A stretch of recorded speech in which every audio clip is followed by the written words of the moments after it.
Hello and welcome to the Disability Services 101 Training Part 5.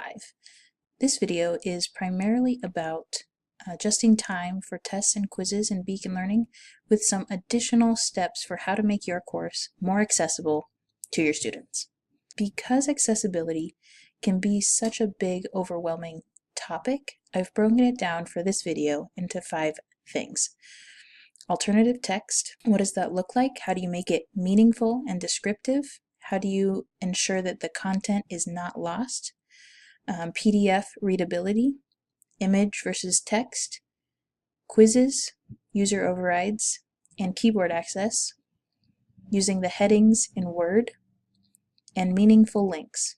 In this context, I'm primarily looking through the lenses of users who have visual impairments, are hard of hearing, and mobility issues. So let's look at our Beacon Learning course here. This is our sample course, and I've already turned on editing, so let's look at a couple things.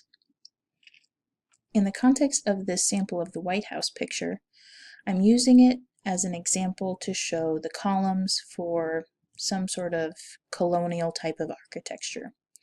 So that's the meaning that a student without visual impairments is getting. Let's make sure that students who do have visual impairments are still getting that same content. If you hit Edit Settings and double click on the picture within your course, you'll see this section that says Describe this image for someone who cannot see it. This is where our alternative text will go for these images. This is an image of the White House with large columns from the colonial era period. Is our content maintained? Is our meaning maintained? Yes, for this example. If your example was the White House because it's where the president lives in the United States, then that's what you would want to put in this description box. If it's just a building of Washington, D.C. that you're trying to demonstrate, then that's what you would want to put in that alternative text box. Next, we're going to look at PDF readability, image versus text. So for students with visual impairments, they often use screen readers to help them navigate through the web. I have 2 examples of PDFs here. One has been scanned and is taken as an image. The other has been saved or downloaded as a PDF. So you'll notice in this first example, if I double click a word, it selects just that word. This lets us know that this is readable to a screen reader, word by word. In this other example, however, you'll notice I cannot double click and select words individually. These are just images. A screen reader is not able to read this to a user. Ideally, you wouldn't have any PDFs like this.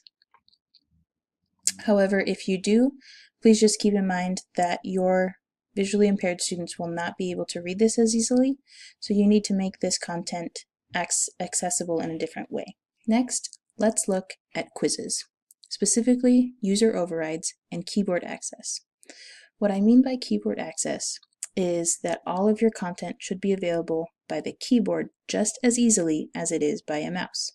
For users with mobility issues, they will often have to tab through items on the screen in order to make their selection. For this reason, a lot of times drag and drop questions in quizzes are not considered as accessible as, for example, a multiple choice. With multiple choice questions, users can tab through the options and hit enter to select their choice. Let's look at this quiz and make a user override selection in the administration block for Nathan Fuller. In this example, Nathan Fuller has an accommodation where he is allotted additional time to take this quiz. For other students, they may only have 1 hour to complete this quiz.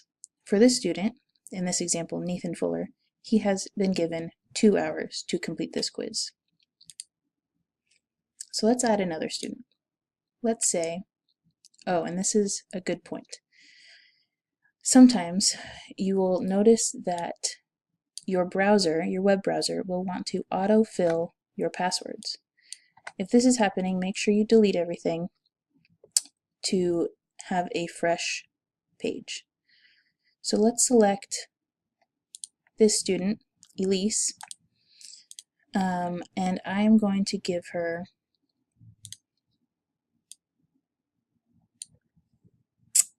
$3 hours. Time limit, 3 hours, save. So Nathan now has an accommodation for a 2-hour quiz. Elise has a 3-hour quiz. And that's how you add user overrides. Next, I want to show you briefly about Word headings. A lot of times professors will save Word documents to their course as a resource, and one handy trick for Word is to actually take advantage of these headings up here. Now, you'll be able to look back at your old documents and see if they have headings by going to View and selecting the navigation pane.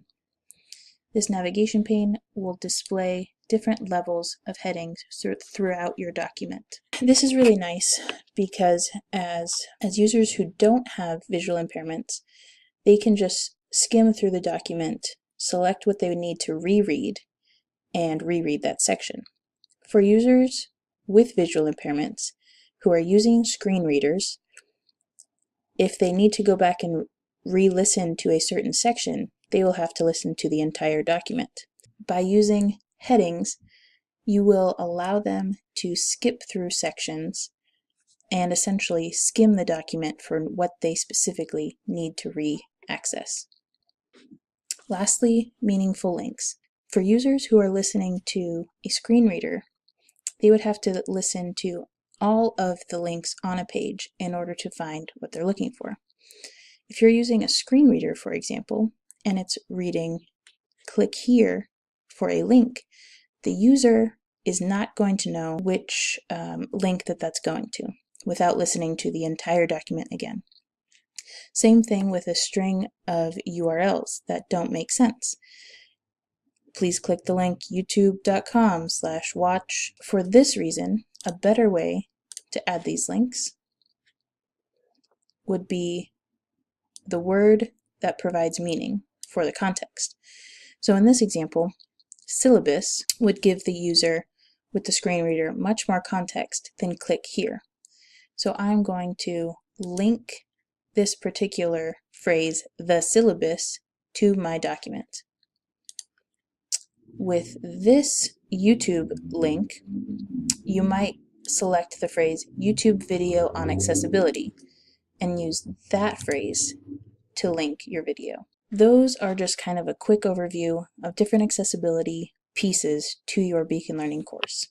Because this is such a big topic, please do not hesitate to reach out if you have any questions at all. I'm here to help you, and I'm here to help the students. So please feel free to contact me by phone at 541-684-7265, by email at ecreighton@nwcu.edu, or by submitting a help ticket through your MyNCU portal. Thank you very much.